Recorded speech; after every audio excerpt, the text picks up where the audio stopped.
My viziers, pashas, lords, serene masters, dear seniors, you know I am dreaming of conquering Constantinople, but it's forbidden to declare war without cause due to our holy book. The emperor gave all kinds of cause for us to declare war when he attacked the Turks and even jailed the Turks in and around the city. He, without any shame, informed us with his letter and his ambassador that he wanted to divide my state by sending Prince Orhan to Anatolia with a group of Roman soldiers. Glory and honor of our state has been insulted. There is no state which cannot protect its citizens. The one keeping silent when glory and honor of his state is insulted wouldn't be called an emperor.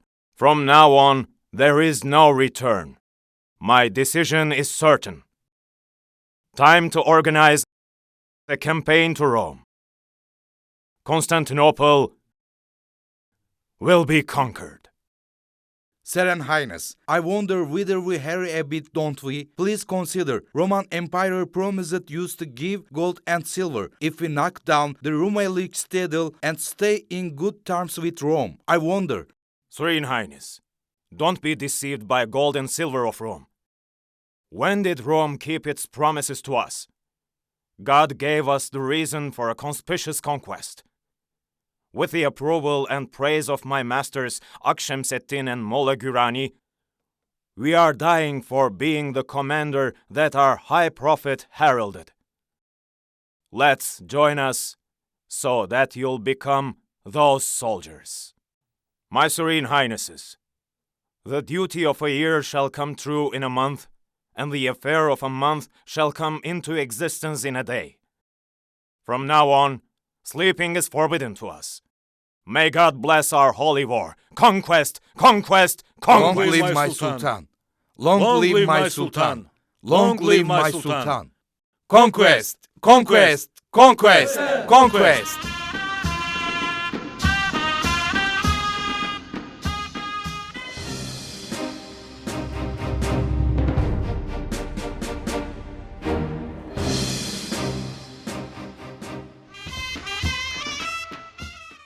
Upon this decision made at the Imperial Council, a feverish work began.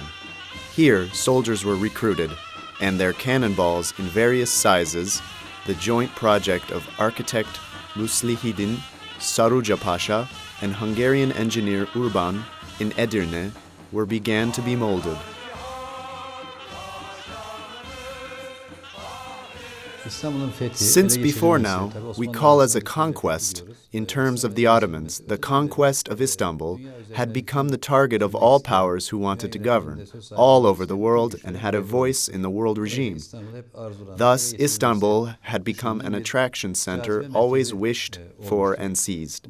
This situation occurred during previous Islamic states and Turkish states too.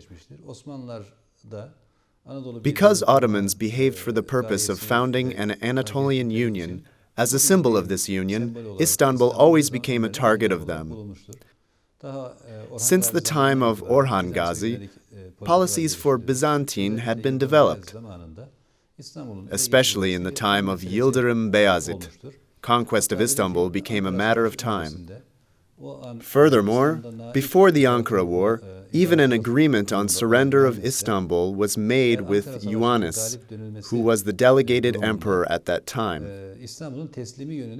However, the known conclusion of the Ankara War not only caused the delay of the conquest of Istanbul for 50 years in terms of the Ottomans, but also provided to Byzantium an unexpected and unaccountable additional life of 50 years.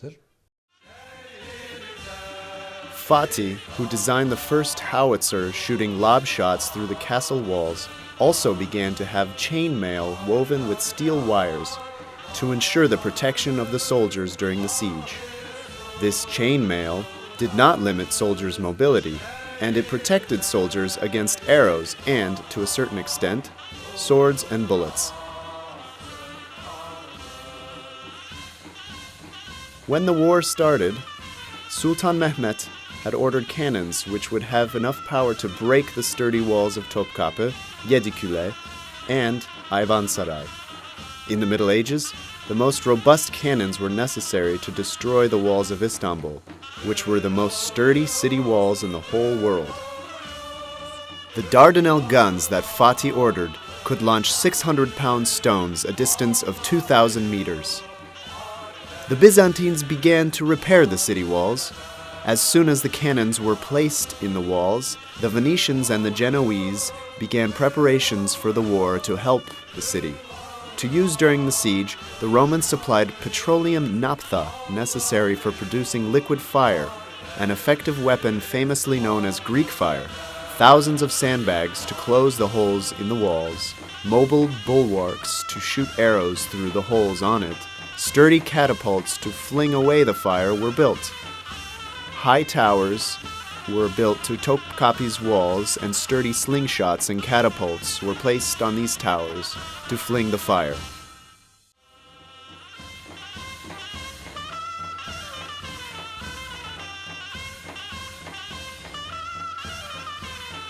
Aside from soldiers, regular citizens were also drafted for the effort.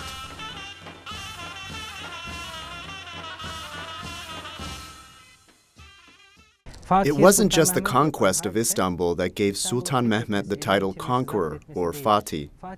A conqueror is a pioneer as well.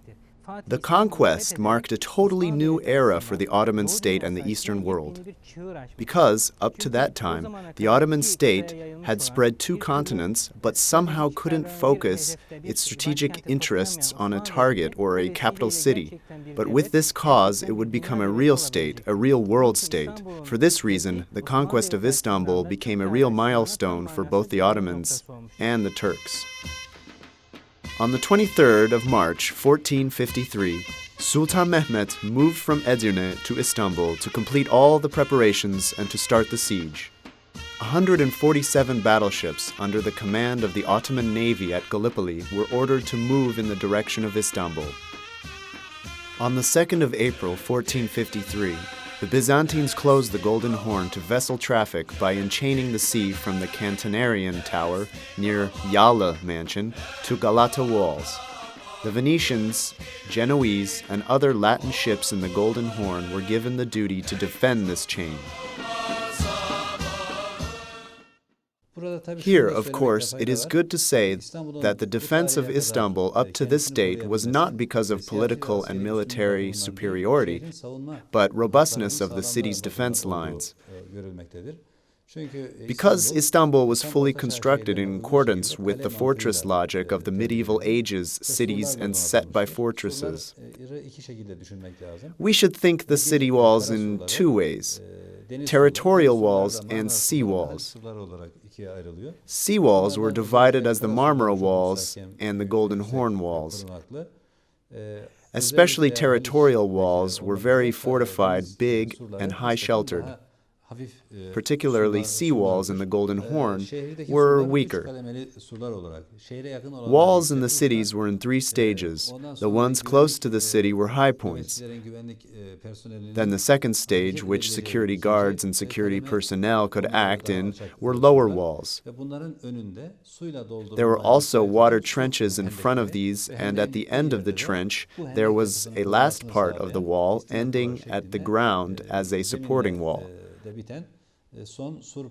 However, the conqueror, as an administrator, was a person reading history well, having history, conscience, knowledge, and culture, and was dominant in the city's history as well. Thus, he was aware of the defense lines and made plans to pass them.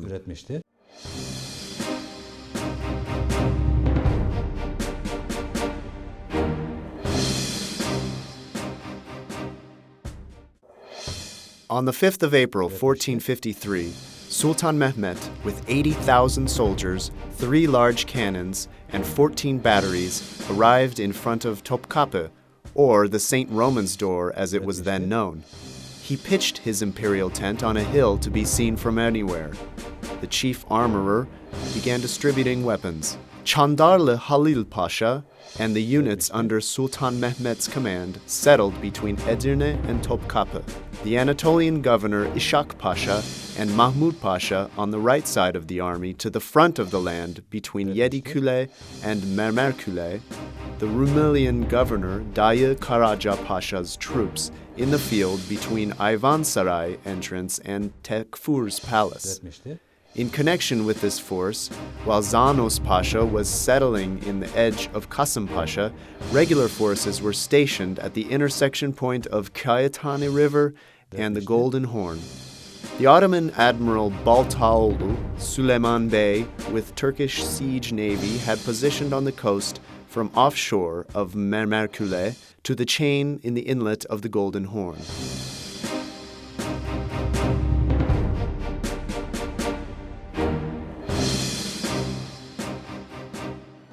On the 6th of April, 1453, the siege of Istanbul began with the firing of huge cannons placed at Topkapı.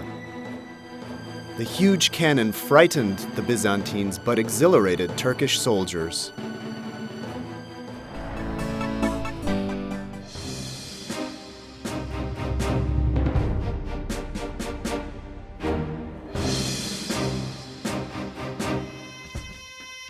On the 11th of April, 1453, the biggest cannons of the Middle Ages, placed between Silivri and Topkapı, were fired, and big breaches opened in the city walls.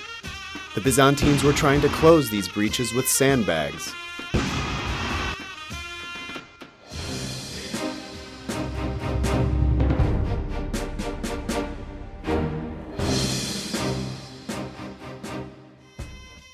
It's now the 18th of April, 1453. Upon increasing breaches opening in the city's walls and the Byzantines' inability to close them, Sultan Mehmet launched the first general attack 2 hours after sunset, and the war in the city walls lasted till dawn. Many soldiers were martyred in this war, but the ultimate conquest was still not granted. The Romans were fairly horrified because the Turks got so much closer to conquest by destroying Istanbul's walls. For the first time in the city's history, an army managed to destroy the walls of Istanbul.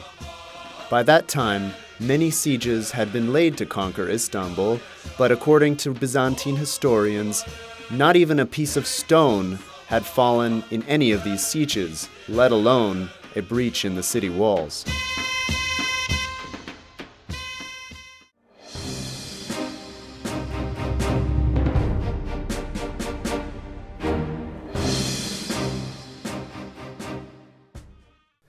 With the intent of providing soldiers, weapons, and food aid to Istanbul under the siege, 3 Genoese and 1 Roman ship appeared offshore at Zeytinburnu.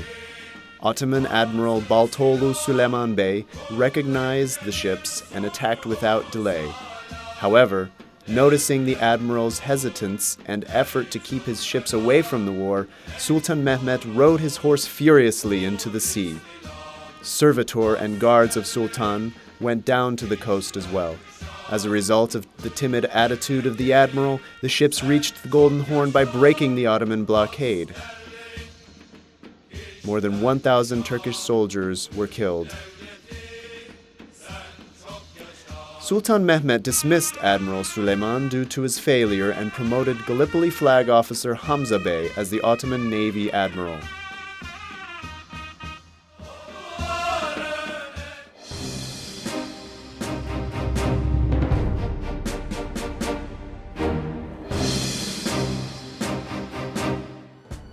On the 21st of April, 1453, Sultan Mehmet launched continuous attacks to Istanbul walls to get over the naval defeat's negative psychological effect on the soldiers.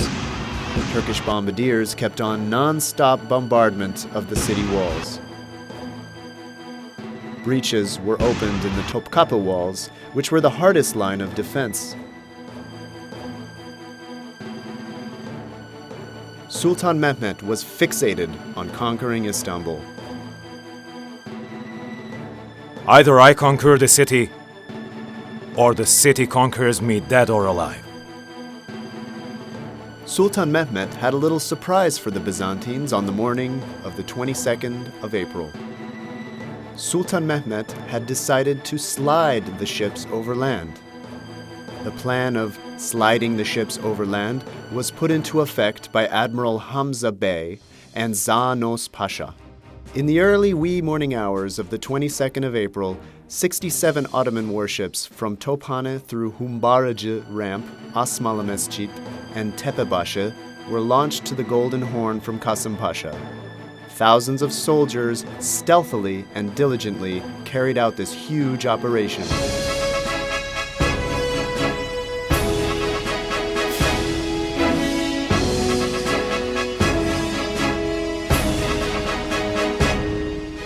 Besides these attacks, of course, some psychological tactics to force the city's surrender and to break the city's perseverance were used.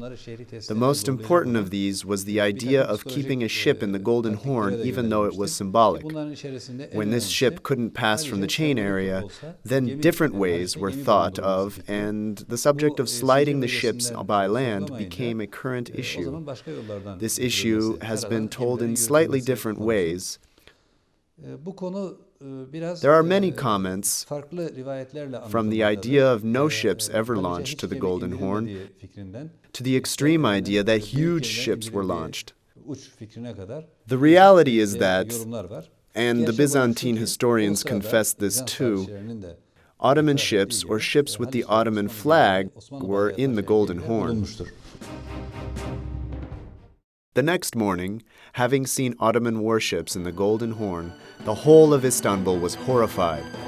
Byzantine historians who saw this event would give the following reactions. Francis said, "An instance of fascinating naval warfare." Barbaro said, "Such a thing had never been seen in the world." Dukas said, "Who heard and saw such a miracle?" Kritovalos said, "An incredible instance of intelligence, an amazing scene which is beyond belief for only hearers without seeing."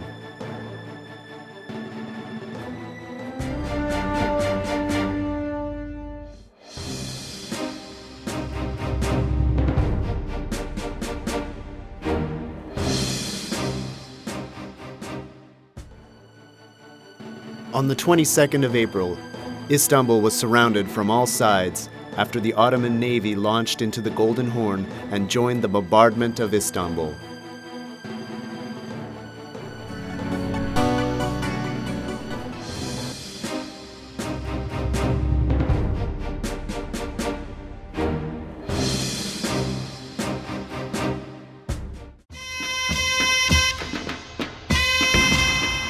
On the 28th, the Byzantine Latin Navy at the Golden Horn, under the command of Giacomo Cocco, attempted to burn the Turkish ships in the Golden Horn. With the successful defense of the Turkish navy, the Turkish artillery fire from the floating platforms at the Golden Horn and from the area around the Golden Horn, Captain Koko was defeated and retreated.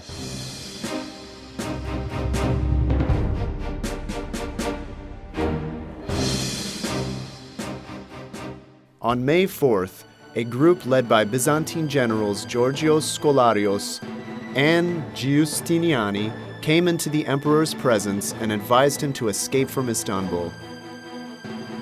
Generals, consuls, all patriots, your words cannot be brushed aside. Your prescience is dream of every empire. Your offers wisely. But I can't leave Istanbul. If I leave, the army and people's hope for defense will get lost. City falls. We fight to the very end. We fight! We fight! Young Mehmet has such a decideness and resoluteness that he would turn his chest into a gun, throw his heart to Istanbul, make a breach in the wall, even if he didn't have big cannonballs. There's no longer another place to go. Lords, this is the last hold of ancient Rome. We fight here. We die here.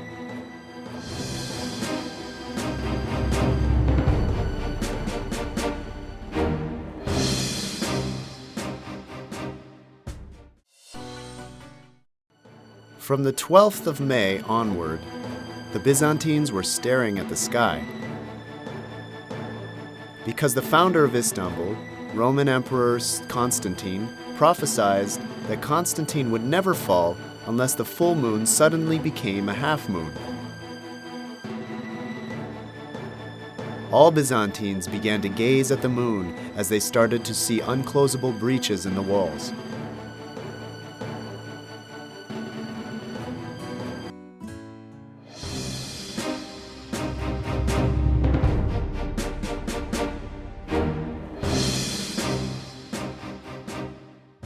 On the 16th of May, 1453, with the help of Serbian sewermen, the Turkish army dug a tunnel starting from a point 800 meters away to Erikapı. Their aim was to open an entrance to the city, or, if all else fails, to provide entry for the Turkish army to the city by destroying Erikapı, which only had one wall defending it. Timbers were being used to strengthen the open tunnels. As the emperor became aware of the Turkish effort, he began searching for experts to devise a countermeasure. At that time, German engineer Johann Grant was in Istanbul and volunteered for this work. The tunnel of the Turks was spotted by taking different measurements with drum skins stretched to various places. A Roman tunnel was immediately dug against the Turkish tunnel. The Romans used liquid or Greek fire at the intersection of the two tunnels. The liquid fire used by the Byzantines burned the timbers in the Turkish tunnel and caused a great number of our soldiers to be burned or buried alive in the tunnel underground.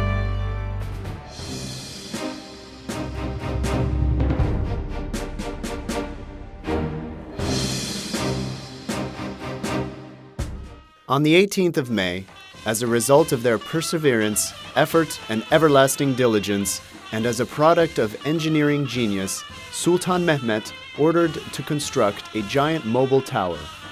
This mobile giant tower was not only for attacking Istanbul city walls, but also was planned to fill the deep and water-filled trenches in front of the city walls by an elaborate pulley system using buckets. Byzantines were horrified seeing this mobile giant tower constructed in front of the Topkapı walls in 4 hours during the night. The Turkish tower was higher than even the highest second-line towers and had a commanding position for viewing the entire city. An 800-meter-long path was built behind the tower, as well as a secure path was built connecting the military camp and the tower. The emperor was invited to the walls to see the tower. In addition to this tower, small towers were constructed in front of the other walls. With persistent Greek fire attacks, the Byzantines set the tower on fire and made it ineffective before the Ottomans could fill the trench.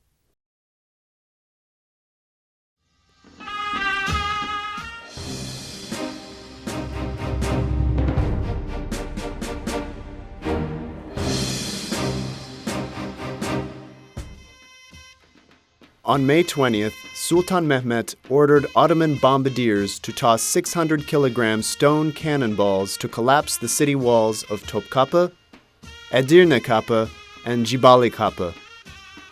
The Byzantines were about to go mad because of sleepless nights and peaceless daytimes caused by cannon noise.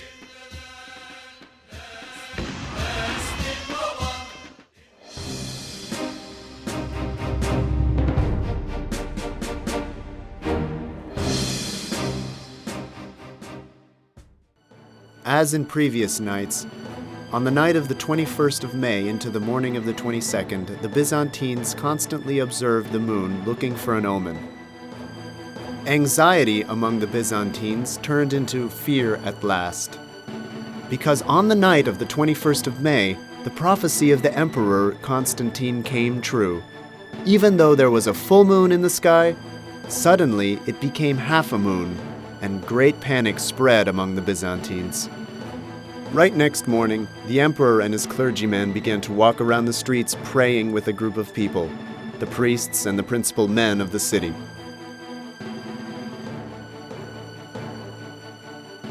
They were holding a Virgin Mary figure in their hands. Suddenly, the Virgin Mary figure became as heavy as lead and fell down and got buried in the ground. They tried hard for hours to take the figure out of the ground. At last, just as they took it out, it began to lighten on the cloudless sky. Soon after, a big storm started. It rained incessantly. And there was a flood in the streets of Istanbul. Many equipment, animals, and people was destroyed.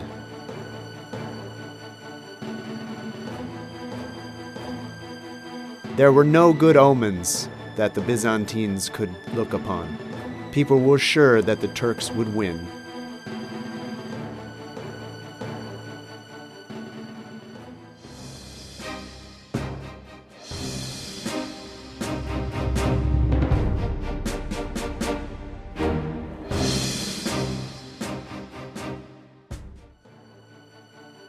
On the night of the 26th of May, Sultan Mehmet ordered at least 2 fires to be lit in each tent of the Ottoman camp. The purpose was to brighten the night just as though it were day. This magnificent scene scared the Byzantines. Now panic in Istanbul reached a breaking point.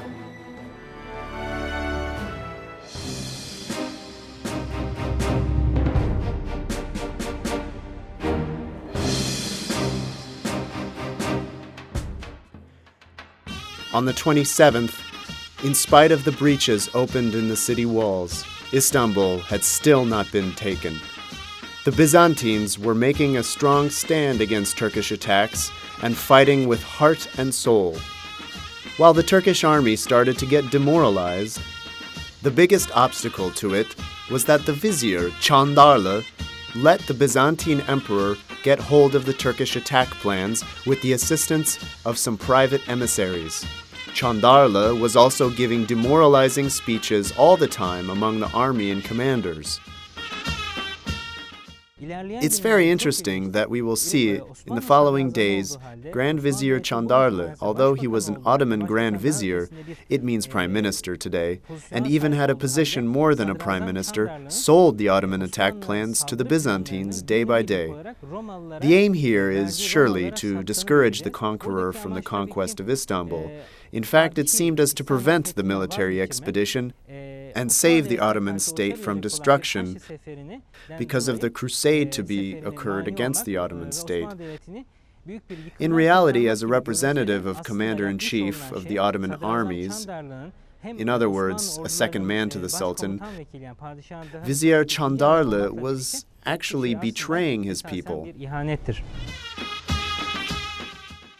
Young Sultan Mehmet was getting stressed and feeling hopeless. Sultan Mehmet consulted to his master, Akşemseddin, to get advice and a sign of victory.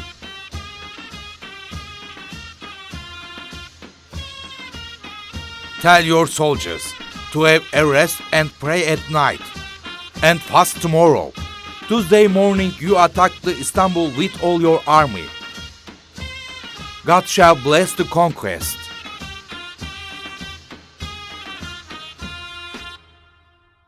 Sultan Mehmet seemed overjoyed. His heart felt relieved, and he was happy. In a hurry, he ordered the Council of War to convene.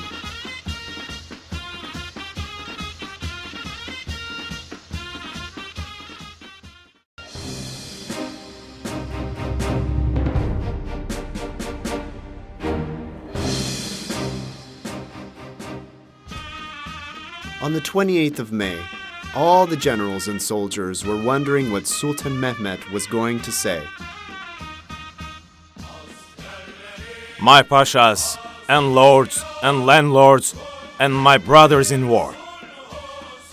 My intention of calling you here is not to say your faults and lacks. Since the beginning of the war, you've already proved everyone what you could achieve with your efforts and courage. We are witnesses of it too. Unless Constantinople is conquered, neither can we sleep at nights, nor can we live in peace and security in this country. Now, your duty is to conquer the city standing over there. To conquer the city requires 3 things: resoluteness, honor, obedience. Soldiers' obedience is vital for victory. Now, here is my command. Everybody go to your tents and take a rest. Pray a lot this night. Get ready for war. My pashas and my soldiers. Tomorrow early in the morning, all the troops will get to battle order. I expect your obedience to my command and a great tranquility. When you hear the Jang song and see the sign of war, the rest is your job. Come on, brave hearts. Now it's time to rest. The same day, the emperor gave a speech both to his generals and the public. My generals, my commanders, and my very brave soldiers, and the venerable Romans, since the beginning of the war, you have fought heroically. As it's understood, the Ottomans are preparing for a huge attack. Let's get ready for a defense to the death. Die for 4 things. First, for our faith and religion. Second, for our homeland. Third, for the king. Fourth, for our relatives and friends. Prepare to see the Turks fling!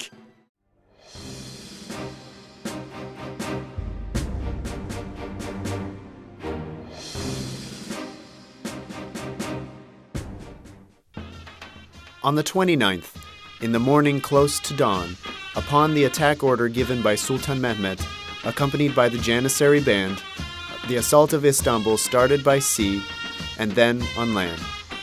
On all sides, with the participation of Sultan Mehmet. Assault teams in 3 strings joined the attack one after the other. Sultan Mehmet and the Janissaries were in the last team. The Byzantine defense disintegrated with this assault. The fall of Istanbul is a fully vanishing point in terms of the last military technology which the Turks reached. The conqueror Sultan Mehmet, in this sense, pioneered a new era in terms of Turkish military weapon technology. In the medieval ages, Istanbul city, which was thought not to be destroyed and had the most sturdy walls of all, was actually destroyed thanks to the perseverance of Turkish artillery and efforts of the Turkish soldiers. On the one hand, the Ottoman state became a state and reached its aim of being a world state and a world power in terms of political and social structure. On the other hand, Turkish military technology found an opportunity to present a model to the world in the same way the conqueror Sultan Mehmet performed the hadith of the Prophet. Turkish soldiers began to enter the city through the many destroyed points in the city walls. The Turkish army got more motivated as Ulubatlı Hasan, together with his 30 friends, planted the Turkish flag on the Topkapı city walls. This created panic among the Byzantines. Cebe Ali, the head of Bursa, had been the first commander, having entered the city through the breaches opened in the Golden Horn's walls. In other words, from today's Cibalıkapı. Having entered the city from the neighborhood of Tekfur Palace, Karaca Bey's troops in Aksaray joined with Cebe Ali's troops, who entered the city from the Golden Horn. and Navy Admiral Hamza Bey's troops, who entered to the Golden Horn by overcoming the huge chains in its edge, and they marched forward to Hagia Sophia. While going up the Unkapanı hill, Azep soldiers, under the command of Hamza Bey, encountered the Byzantine Emperor Constantine Dragazes and the Imperial Guards in Zeyrek. The Azeps paralyzed these forces, and the emperor died there as well. Having seen that the victory was won, Sultan Mehmet got off his horse and prostrated with praise. The Romans, meanwhile, hid in the Hagia Sophia. In a short time, the Turkish army got control of the Hagia Sophia and the surrounding neighborhood. Not only the walls were destroyed, but also the thought patterns were broken. The conquest of Istanbul caused a major change in the state systems. The most important consequence of the conquest of Istanbul was to break the thought patterns. People no longer wanted to get rid of slavery. The conquest of Istanbul has a major importance on emergence of nation-states, having unitary structure by the states, dominating on their own territory, and on the military technology used during the conquest of Istanbul. Additionally, after the conquest, the conqueror changed only certain monumental works to mosques and kept off some churches, such as Hagia Irene, even conserved them in Topkapı Palace. Also, he did not murder Christians, Jews, or any other religious folks. This would prove that a multicultural, multi-nation state structure was the national identity of the Ottoman state, and the Ottoman state was a state based on tolerance and dialogue. That Istanbul has still maintained its importance for both our country and the world shows us upon how an important base the conquest of Istanbul was founded and how developed it was. Or not only it was militarily adventurous, but it was a movement of settlement and a movement of administrative units, constitution, and commercial activity as well. Hearing cries of "Conqueror!", Sultan Mehmet on his horse and all others on foot entered the city and headed towards Hagia Sophia. Now the conquest had come true. Young Sultan Mehmet had become a conqueror.